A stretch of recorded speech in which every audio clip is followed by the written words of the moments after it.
आपने बात की कि क्रिटिकल थिंकिंग डिक्लाइन पर है। ये क्रिटिकल थिंकिंग होती क्या है और ये क्यों डिक्लाइन पर है, और क्या फर्क पड़ता है अगर कोई इंसान क्रिटिकल थिंकर नहीं है अब? क्रिटिकल थिंकिंग का मतलब यह है कि मिसाल के तौर पर सिंपल सी को मिसाल ले लेते हैं। मैंने आपसे कहा कि अ, पानी नहीं है घर में, और उसके बाद मैंने 5-10 मिनट बाद आपने पूछा कि चाय मिल जाएगी, तो मैंने कहा नहीं। इन दोनों बातों से आप एक नतीजा निकालेंगे। अगर आपने दोनों बातों को सामने नहीं रखा तो आप नतीजा निकालेंगे कि ये मुझे चाय नहीं पिलाना चाहता, बखील है।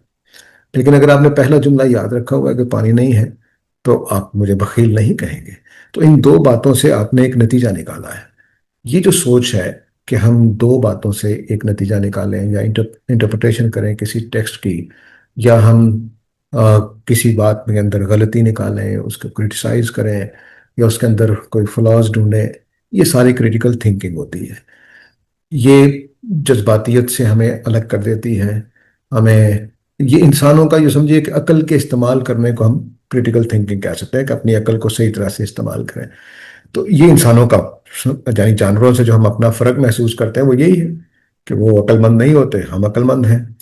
तो अगर हमने ये काम दूसरों से करवाने शुरू कर दिए, मशीनों से, एआई से या कंप्यूटर से, तो जैसे कैलकुलेशन में जमा तफरीक हमें कमज़ोर हो गई, तो इसी तरह से हमारा अगर सोचने का काम हमने एआई को दे दिया, तो मैं और आप नहीं सोचेंगे। हमारी हालत वही हो जाएगी जो पुराने बद्दुओं की होती थी, कि वो ज़्यादा सोचते नहीं थे, अपने माहौल में बंद हैं, वही सोच रहे हैं, वही खा रहे हैं, जो मिल गया उसी के ऊपर चल रहे हैं। तो हमारी हालत ये हो जाएगी। तो ये जो क्रिटिकल थिंकिंग का जो अमल है, ये मेरे और आपके यहाँ अगर ये जिंदा होता है तो ये नया इल्म दरियाफ्त करता है, इजादात करता है, डिस्कवरीज करता है। अगर ये नहीं है तो हम, तो अब क्या ये सब कुछ मशीनें करेंगी, या कुछ लोग इससे आज़ाद रहकर काम करते रहेंगे? तो अगर ऐसा है तो हमारी क्रिटिकल थिंकिंग मौजूद रहेगी, वरना नहीं रहेगी। तो सोचने का अमल मुझसे एआई छीन लेगी। जैसे अभी मैंने बताया कि एक तालिब इल्म ने रात भर में किताब तर्जुमा कर दी, तो उसने जो प्रोसेस तर्जुमा करने करके सीखना था, उसने उसने कुछ जुमलों के मानी डिसाइड करने थे को, फिर चेंज करना था, फिर वो करना था, तो ये उसने नहीं किया। तो वो मुझे ख्याल आता है कि जैसे कोई अमल ना करे उसको रिवॉर्ड मिल जाए, ये इस तरह की बात है। तो अमल करने में जो मुशक्कत थी, जो सीखना था, जो सिखाना था, जो रातें जागनी थी, जो मेहनत करनी थी, जो लिखना था, जो बार बार मिटाना था, ये काम नहीं होगा। नहीं होगा तो दिमाग पॉलिश नहीं होगा। दिमाग पॉलिश नहीं होगा तो नई सोचें, नए तरक्की कैसे होगी? तो ये वो सारा अमल है। कंप्यूटर ने कई चीजें हमसे छीनी। जैसे मैंने अपने लिखने के बारे में बताया कि मैं अब उस रवानी से नहीं लिख सकता, उस सफाई के साथ नहीं लिख सकता, और मेरी मसल मेमोरी में स्पेलिंग नहीं है। तो मुझे दिमाग से सोचना पड़ता है कि मोहब्बत कैसे लिखना है। तो ये जो चीज़ है, ये खराबी हुई है। तो इस वजह से मैं ये महसूस कर रहा हूँ कि एआई के आने के बाद जो आप लोगों की जनरेशन या आपके बाद वाली है, वो महरूमी का शिकार होगी। बस जिस फील्ड में वो अपना काम खुद दिमाग से करेंगे, बस उसी में उनकी सोच, उनकी अकल एक्टिव रहेगी, पॉलिश होगी। जिस जिस काम में वो एआई से सहारा लेंगे, वो बर्बाद हो जाएंगे। ठीक, इसमें तो आपने क्रिटिकल थिंकिंग की बात की और आपने एक जगह ये भी फरमाया कि इल्म इससे पैदा होता है। तो आपने ये भी फरमाया कि जो नई जनरेशन है, जनरेशन वाई और जनरेशन जी, ये जनरेशन एक्स से इंफॉर्मेशन यानी कि मालूमात रखने के मामले में ज्यादा बेहतर है। तो मालूमात भी तो इल्म का ही एक जुज है, तो इल्म तो है इन लोगों के पास। नहीं, मालूमात और इल्म में फ़र्क होता है। مثلا मेरे पास मालूमात हैं कि लाहौर एक शहर है, पाकिस्तान के अंदर है। ये एक नॉलेज है, इसमें कोई शुबा नहीं। लेकिन इल्म इससे थोड़ा डिफरेंट चीज़ है। मसलन मैं एक मिसाल देता हूँ। जुबान हमारी उर्दू जुबान है, सिंपल सी मैं एक मिसाल देता हूँ। इस जुम्मे को मैं नहीं आऊँगा, ठीक है? इसमें इसके क्या मानी है? अगर आपके पास थिंकिंग का प्रोसेस एक्टिव नहीं है, तो आप कहेंगे इस जुम्मे को, इसका मतलब है कि वो पॉइंट कर रहा है, किसी चीज की तरफ इशारा कर रहा है, ठीक है? लेकिन इस जुम्मे में जो इस है, सिर्फ इसकी बात कर रहा हूं। इस जो है वो, अगर आप सोचने वाला दिमाग रखते हैं तो इसके अंदर कई मानी, वो सिर्फ پوائنٹ کرنے کے لیے یا اشارہ کرنے کے لیے نہیں ہے، بلکہ یہ بتا رہا ہے کہ صرف اسی جمعے کو، اس جمعے کو میں نہیں آؤں گا، بتا رہا ہے کہ میں صرف اسی جمعے کو نہیں آؤں گا، اگلے کو آؤں گا، اور یہ بتا رہا ہے کہ پچھلے جمعے میں آتا رہا ہوں، پچھلے جمعوں میں میں آتا رہا ہوں، اس جمعے میں نہیں آؤں گا۔ یہ سارے معنی کہاں سے نکل رہے ہیں؟ اس کے اندر سے، ٹھیک ہے؟ تو یہ جو میں نے اتنی بات کی ہے اس کے بارے میں، تو لفظ اس چھوٹا سا لفظ ہے، اس جملے میں آ کر اس نے یہ معنی پیدا کیا ہے۔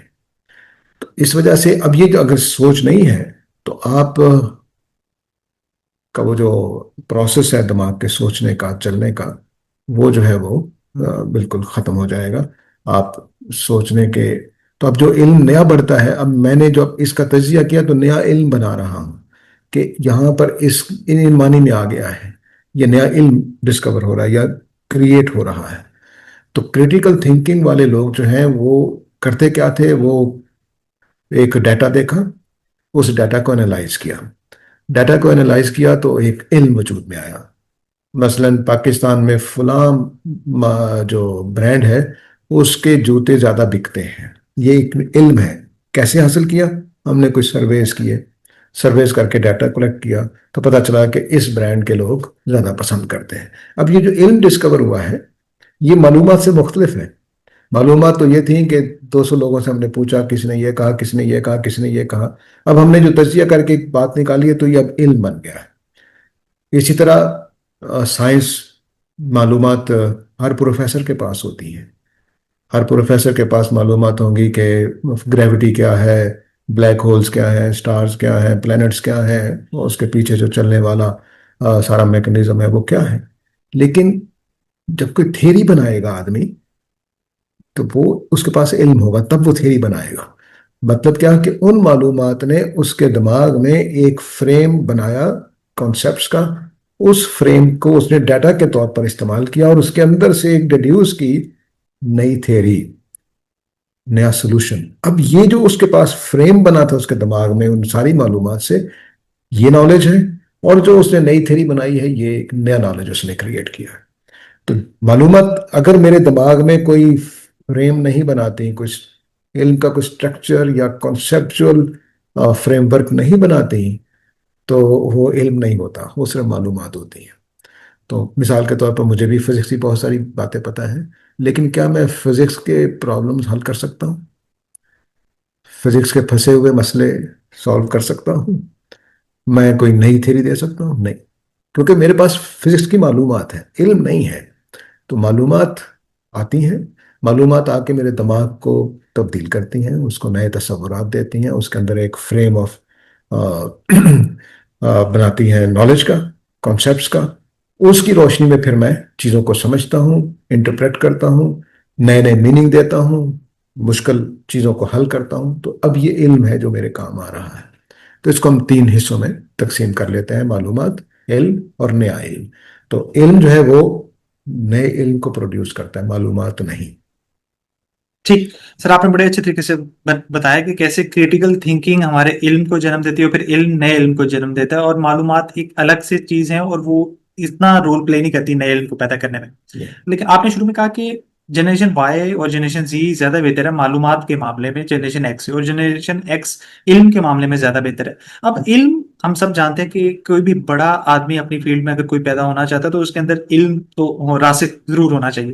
تو آپ کی باتوں سے کیا یہ ایک تاثر مجھے جو مل رہا ہے وہ یہ کہ جنریشن وائی اور جنریشن زی میں اپنی اپنی فیلڈ میں اس طرح بڑے آدمی نہیں پیدا ہوں گے جتنے جنریشن ایکس میں ہو رہے ہیں؟ کیا یہ صحیح ایسے ہی آپ کہہ رہے ہیں؟ جی ہاں، اصل میں جو بالکل صحیح بات آپ نے کہی ہے، دماغ کے کام کرنے کا جو طریقہ ہے وہ اس وقت شروع ہوتا ہے جب اس کو ریسٹ ملتا ہے۔ معلومات آ گئی، تھوڑا اس کو ریسٹ ملا، اس نے اس کو غور کرنا ہے۔ تو اگر معلومات کی بمبارڈمنٹ شروع ہو جائے میرے دماغ میں اور وہ ہر وقت معلومات ریسیو کرتا رہے تو اس کو سوچنے کا، پروسیس کرنے کا ٹائم نہیں نکلتا۔ چنانچہ اگر آپ دیکھیں تو بہت بڑے لوگ جو ہوتے ہیں وہ ایک زمانے میں پھر ایک زمانہ گزارتے ہیں کہ وہ بہت پڑھ کے معلومات اکٹھی کرتے ہیں، اب وہ تجزیہ کرتے ہیں، غور کرتے ہیں۔ تو یہ جو کام ہے یہ پھر اگر دماغ نہیں کر پا رہا तो वो नया इल्म या अपनी मालूमात को इल्म में नहीं ढालेगा।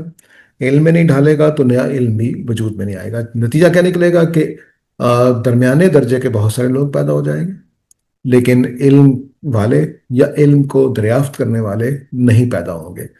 इसका आप एक मुआवजा कर सकते हैं कि जो शहरी लोग हैं, इनके यहाँ लायक बच्चे बहुत होते हैं, टॉप करेंगे इम्तहानात में, लेकिन वो असाबे इल्म नहीं होते हैं।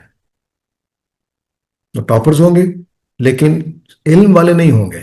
इल्म वाले लोग आपको मिलेंगे छोटे शहरों से, देहातों से, क्योंकि उन्होंने तजिए की सलाहियत उजागर कर ली होती है अपने कम मालूमात वाले माहौल के अंदर बैठ के। उन्होंने छोटी मालूमात को, थोड़ी मालूमात को गौर किया होता है। उनकी रातें कुछ सोचते हुए गुजरती हैं, उनके दिन कुछ सोचते हुए। लेकिन अगर आप मालूमात की बम्बारमेंट करते रहें तो दिमाग को तो सारे डाटा को अरेंज करने का, उनको एनालाइज करने का, हमारा दिमाग रात को खुद ब खुद चीज़ों को कैटेगराइज करता है, मेरे मेरे मुझे बताए बगैर और मेरे इरादे के बगैर। मिसाल के तौर पर आज आपसे मेरी मुलाकात हुई है, तो दिमाग क्या करेगा? आपने जितनी बातें की हैं वो दो तीन खानों में रखेगा। बस आपने इल्म के बारे में बात की है तो इल्म के खाने में मैं रखूंगा, मेरा दिमाग रखेगा कि इल्म के खाने में डॉक्टर उमर साहब ने ये बात की थी। आपके खाने में रखेगा कि डॉक्टर उमर साहब की इल्म के बारे में ये राय है। तो इस तरह से वो कई जितनी बातें आ गई हैं उन सब की एक फाइल बनाता है। उस फाइल में वो उसको रजिस्टर करता है कि डॉक्टर उमर ने ये कहा था इल्म के बारे में। इल्म के फाइल में पड़ा हुआ है कि इल्म के बारे में डॉक्टर उमर की ये राय थी। तो इस तरह से जब वो कैटेगराइज करता है तो ये एनालिसिस हो रहा होता है। वो इल्म की बात को इल्म के खाने में रखता है। हाँ, आपने इल्म की बात की है या नहीं की है, लेकिन आपकी बात में इल्म था, इल्म वाली कोई बात थी, तो वो इल्म वाले खाने में जाके रख देगा। तो दिमाग ये जब काम करता है तो एनालिसिस करता है। इसके लिए जरूरी होता है कि उसको रेस्ट मिले, मालूमात ही रिसीव करता ना रहे। तो अब जब हमारे पास मालूमात ज़्यादा आती हैं, वैसे ही मैंने कहीं पढ़ा था कि हर सेकंड में मेरा ख्याल है 16,000 के करीब इंफॉर्मेशन दिमाग रिसीव करता है। कहाँ कहाँ से? मसलन अभी मैं कुर्सी पे बैठा हुआ तो कोई चीज़ कुर्सी की मुझे चुभ रही है, या मेरी कमर में दर्द है, या मुझे पीछे टेक जो है वह वो उसकी तरफ झुकना चाहिए कि नहीं झुकना चाहिए, मेरे सर्दी लग रही है कि गर्मी लग रही है। ये सारी मालूमात मेरा दिमाग मुसलसल रिसीव कर रहा है। तो अगर हम दिमाग पढ़ने के जरिए से या चीज़ें देखने के जरिए से और मालूमात बढ़ा दें तो पता नहीं क्या सूरत हाल हो जाएगी। तो इसलिए फिर ये सोचने का टाइम उसको नहीं मिलता, तजिया नहीं करता, तो नतीजे में मालूमात इल्म की शक्ल इख्तियार नहीं कर पाती, और फिर ना एनालिसिस होते हैं, ना उसके नतीजे में नई चीज़ें आती हैं। अलबत्ता इनके पास एक सहूलत है कि अगर ये अपने आप को मैनेज कर सकें, जो आप लोग की जनरेशन और फिर जी जनरेशन जो है, ये अगर आप लोग अगर ये मैनेज कर सकें कि मालूमात हासिल करें और फिर उनको शौरी तौर पर बैठ के एनालिसिस करें। उसका तरीका हमें जो बचपन में सिखाया गया वो ये था कि जो चीज़ आपने पढ़ी है उसको अपने अल्फाज में लिखें। जो चीज़ पढ़ी है उसको अपने अल्फाज में लिखें या एक्सप्रेस कर दें, कहीं बयान कर दें किसी को, तो कोई साथी ढूंढ ले उसको पढ़ा दे। तो उससे क्या होता था कि वो जो एनालिसिस का प्रोसेस है, वो जो मालूमात हमने पढ़ी अभी किताब के अंदर से एक सफ़े में, उसको हमने दिमाग का हिस्सा बनाया। जब अपनी बात बनाकर उसको पेश करेंगे तो वो एनालिसिस शुरू हो जाता है। तो दिमाग को एक हम ज़बरदस्ती इस रास्ते पर डाल देते हैं। इस तरीके से भी हम अपने मालूमात को इल्म की शक्ल दे सकते हैं और फिर सोचने समझने का काम शुरू कर सकते हैं। लेकिन दिमाग को वक्फा मिलना चाहिए। दूसरा काम जो करने का होगा कि मालूमात के अंबार में से अपने आप को थोड़ी देर रेस्ट दें ताकि दिमाग सोचे। एक अच्छा आसान तरीका है कि आप 9 घंटे के करीब सोएं, एक गो में, एक गो में 9 घंटे के करीब सोएं। लेकिन हमारी जो मजहबी तालीमात हैं वो बाज़ का इसमें रुकावट बनती है, नमाज पढ़नी होती है, तो कोई मसला नहीं है। पुराने लोग भी 2 टाइम लाजमन उठते थे। अच्छी कौमों के लोग रात को एक दफ़ा ज़रूर उठते थे, कोई काम करते थे और फिर सोते थे।